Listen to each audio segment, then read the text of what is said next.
Exactly 2 years ago was a day that I'll never forget for the rest of my life.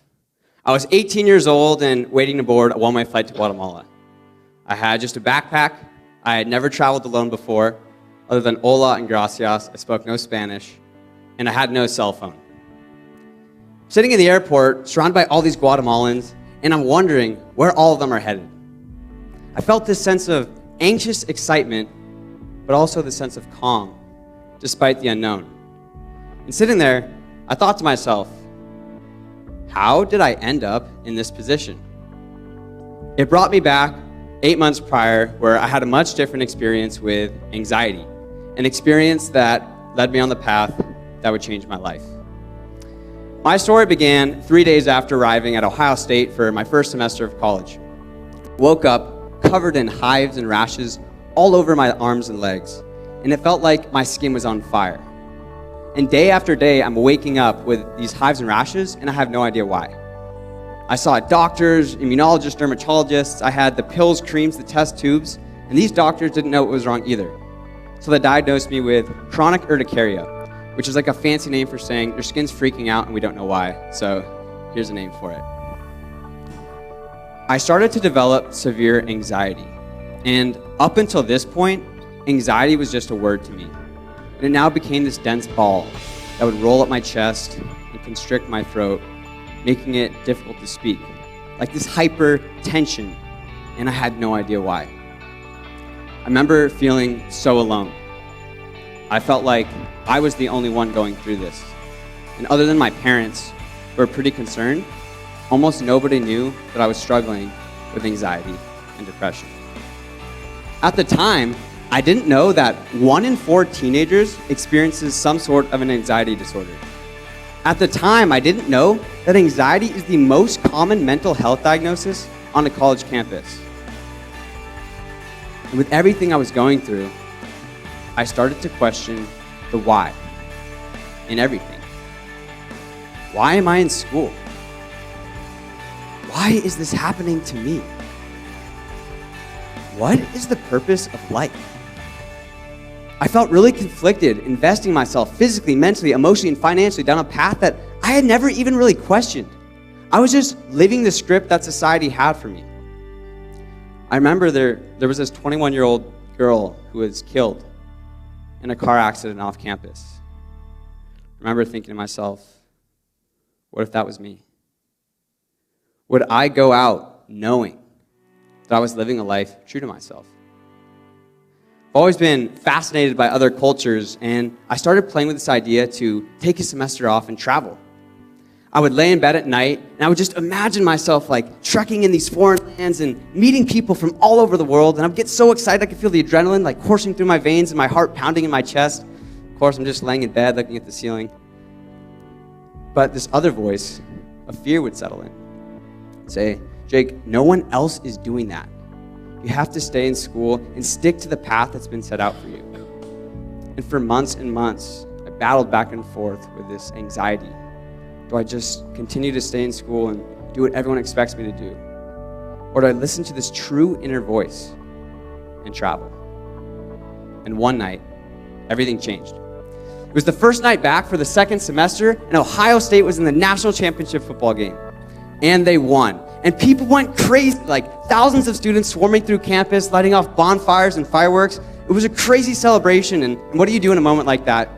You whip out your phone, you take a picture, and you post it to Instagram. And that's what I did. I remember waking up the next morning, and I grabbed my phone, and I had all these likes and messages from people saying things like, congrats on the game, Jake. You must be so happy. Oh, you're killing it, man. You're living it up. And reading each one of these messages, I felt my stomach twist because I hated the fact that I was portraying my life as happy and perfect when in reality, I was really struggling. I was anxious. I was depressed. And I wanted to share that side of me. Laying in bed that morning, I felt stuck and didn't know what to do. And I decided to call this career counselor who I'd seen a couple times the first semester, and she knew what was going on in my life. And that day, she asked me 2 questions. First, she said, if you do take leave from school and travel, what is the worst thing that could happen? So I started to think about it, And my mind went to the most awful places. I thought if I did this, I would become this huge failure. I'd probably be on the streets for the rest of my life. I would never amount to anything. And when I said my fears aloud to her, I realized that's all they were, just fears. Then she said, you keep focusing on the worst thing that could happen.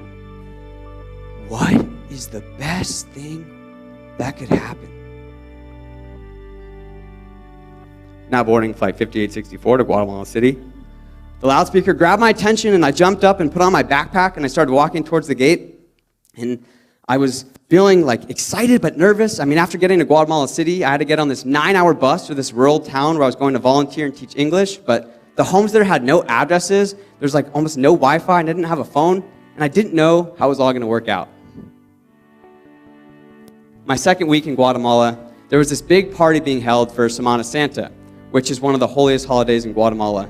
And the whole town gathered, and they were blasting Spanish music and Enrique Iglesias, and people were dancing like there was no tomorrow. And despite my awful dance moves, I was moving and grooving and having the time of my life. And that night, lying in bed, I couldn't sleep. But I realized that this was the first time, in as long as I could remember, that it wasn't because of anxiety. It was because my reality was better than my dreams. And now I knew what it felt like to be living with passion instead of anxiety.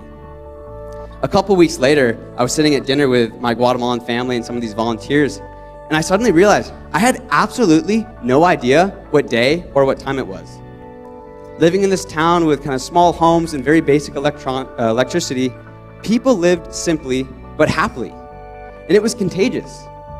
I decided not to bring my phone on my travels because I was constantly comparing myself to other people, feeling like I always had to share everything and be checked in. Social media and I, we were kind of in an abusive relationship, and we needed to take a break. And living in this town without my phone, my focus was on the world in front of me and the relationships I was building, and I wasn't distracted by anything else.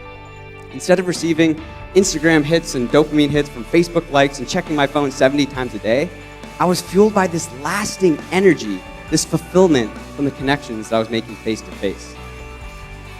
A couple months later, I found myself living in this spiritual community on an island in Nicaragua. And it was here I was exposed to mindfulness and meditation. Now at first, I totally thought the whole mindfulness meditation thing was super weird. Like, I imagined monks in these orange robes sitting in the Himalayas, kind of like this, humming. It seemed kind of weird to me. And on top of mindfulness and meditation, there were things like breath techniques and eating breakfast in silence. Like every morning, 15 of us just eating our food slowly, nobody talking. Seemed a little weird. But after a couple days of experiencing these new things with an open mind, I began to feel a sense of peace and calm and presence and connection.